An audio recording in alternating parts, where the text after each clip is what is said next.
کہا جاتا ہے کہ قیامت سے پہلے ایک وقت ایسا آئے گا جب پوری دنیا میں ہر جگہ کفر کا تسلط ہو اور تمام زمین فتنہ و فساد سے بھر جائے گی اور لوگ عیش و عشرت میں گم ہو جائیں گے۔ یہ وہ زمانہ ہوگا جب لوگوں کی عمریں گھٹ جائیں گی، لوگ ایک دوسرے سے گتھم گتھا ہو جائیں گے اور ایک دوسرے کے قتل و خون کے پیاسے ہوں گے۔ اس وقت پوری دنیا پر عیسائیوں کا غلبہ ہوگا، ساری زمین کفرستان ہو جائے گی، صرف مکہ و مدینہ میں مسلمان ہوں گے اور وہیں پر اسلام ہوگا۔ لہٰذا اس وقت تمام اللہ کے ولی اپنے علاقوں کو چھوڑ کر مکہ شریف اور مدینہ شریف پہنچ جائیں گے۔ یاد رہے رمضان کا مہینہ ہوگا، ابدال طواف خانہ کعبہ میں مصروف ہوں گے، حضرت امام مہدی بھی وہاں ہوں گے اور اس وقت آپ کی عمر 40 ایئرز ہوگی، 40 سال آپ کی عمر ہو چکی ہوگی۔ اولیاء انہیں پہچانیں گے، پھر تمام لوگ ان کے ہاتھ پر بیعت کریں گے اور وہاں سے یہ سب کو اپنے ساتھ لے کر ملک شام کی طرف چلے جائیں گے۔ امام مہدی کے آنے کا ذکر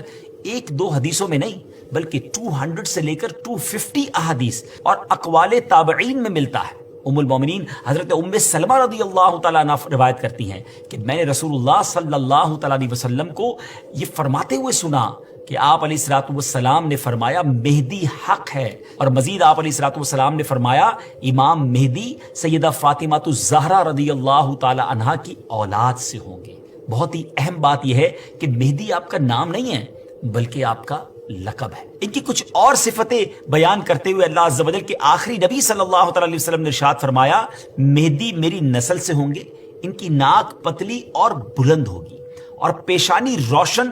اور نورانی ہوگی اور ان کا رنگ جو ہے وہ عربیوں جیسا ہوگا، ان کے دائیں رخسار پر تل ہوگا اور آپ کی سیرت حضور علیہ الصلوۃ والسلام جیسی ہوگی۔ امام مہدی کے ظاہر ہونے سے پہلے دریائے فرات پہاڑ کی طرف سے پھٹ پڑے گا اور اس میں سے موجود سونا ظاہر ہونے لگے گا۔ ان کے آنے سے پہلے رمضان شریف کی پہلی تاریخ کو چاند گہن ہوگا اور اسی دن سیم ڈے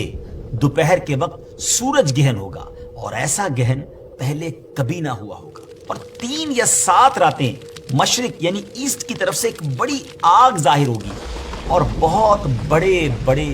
زلزلے ارتھ کویک بھی آئیں گے۔ امام مہدی کے آنے سے پہلے قسطنطنیہ شہر، جی ہاں جس کو آج ہم استنبول کہتے ہیں، ایک بار پھر غیر مسلموں کے ہاتھ میں چلا جائے گا۔ تو جب مکہ پاک میں تمام لوگ امام مہدی کے ہاتھ پر بیعت کر لیں گے تو پھر وہ وقت آئے گا کہ ایک بار پھر قسطنطنیہ، ایک بار پھر استنبول جو ہے مسلمانوں کو مل جائے گا۔ اور ابھی یہ معاملہ چل ہی رہا ہوگا کہ اتنے میں شور مچ جائے گا، آواز آئے گی کہ دجال آ گیا، دجال آ گیا، اور پھر امام مہدی یہ سن کر سب لوگوں کو لے کر ملک شام چلے جائیں گے۔ لیکن جب وہ وہاں پہنچیں گے تو پتہ چلے گا کہ یہ آواز شیطان کی تھی اور اس نے جھوٹ بولا تھا۔ لیکن امام مہدی کے شام پہنچنے کے بعد واقعی پھر دجال نکل آئے گا اور پھر امام مہدی اپنے لشکر کو لے کر وہیں محصور ہو جائیں گے، اور اتنے میں دجال پوری دنیا گھوم لے گا۔ رسول اللہ صلی اللہ علیہ وسلم نے فرمایا کہ دین کے کمزور ہو جانے کی حالت میں دجال نکلے گا، اور دجال سے متعلق تفصیلات بیان کرنے کے بعد آپ علیہ الصلوۃ والسلام نے فرمایا اس کے بعد عیسیٰ بن مریم علیہ الصلوۃ والسلام